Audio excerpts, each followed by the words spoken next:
When Chicago policeman Jose Vasquez was killed 2 years ago, any number of people might have wanted him dead. Vasquez was no ordinary officer, and his murder, no ordinary death. He just took a deep breath, like he was gone. February 12, 2007 was the last time Vasquez's wife Onelia saw him alive. I couldn't believe it. I started shaking and I couldn't believe it. At 1:47 a.m., witnesses say they heard Vasquez arguing in the parking lot of his gated apartment building on West Harrison, and then a single gunshot. To this day, police call it a random robbery, an unfortunate coincidence that a criminal just happened to be waiting here outside in the middle of the night in snowy, cold conditions. Their evidence includes a footprint and bullet shell, his cell phone and wallet missing. At least that's what we've been told until now. Beneath the mask he almost always wears when he's out and about, Max Herrick is chomping his gum. I'm big, I can do bubbles. He's imitating a frog. And while his face may be covered, it's easy to see his smile. How do you charge someone with murder without a body?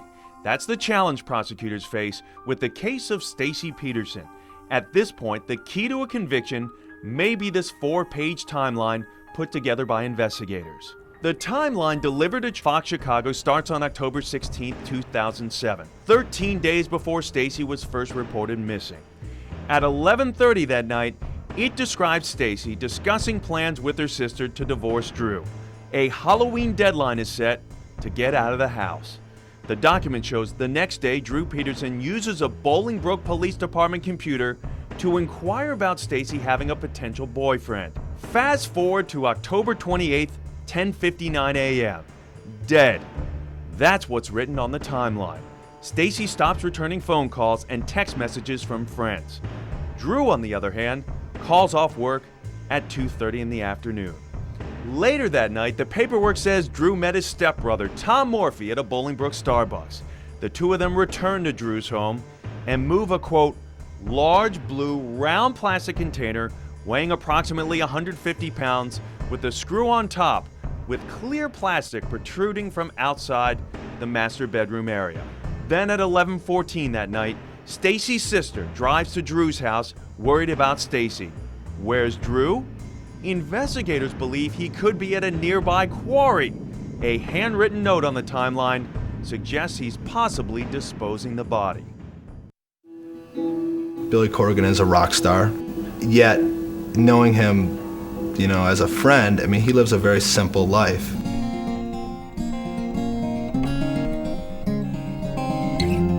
He's on this mission, I think, to explain a lot of what Chicago is and what Illinois is to the world. And there's something very spiritual about Chicago, and the reason why he wrote these songs, and the reason why these subjects are all deep in his soul. This city of hands. Hands, an old-fashioned word for working people. I think it's opening up a window into himself and saying, here I am, and here's something really personal for me that I want to share. He's deconstructed himself beautifully, and he's constructing himself beautifully. I would argue I'm not reinventing myself, I'm inventing myself. Reinventing assumes that I knew who I was, and I've changed it. I'm trying to find out who I am. I don't know.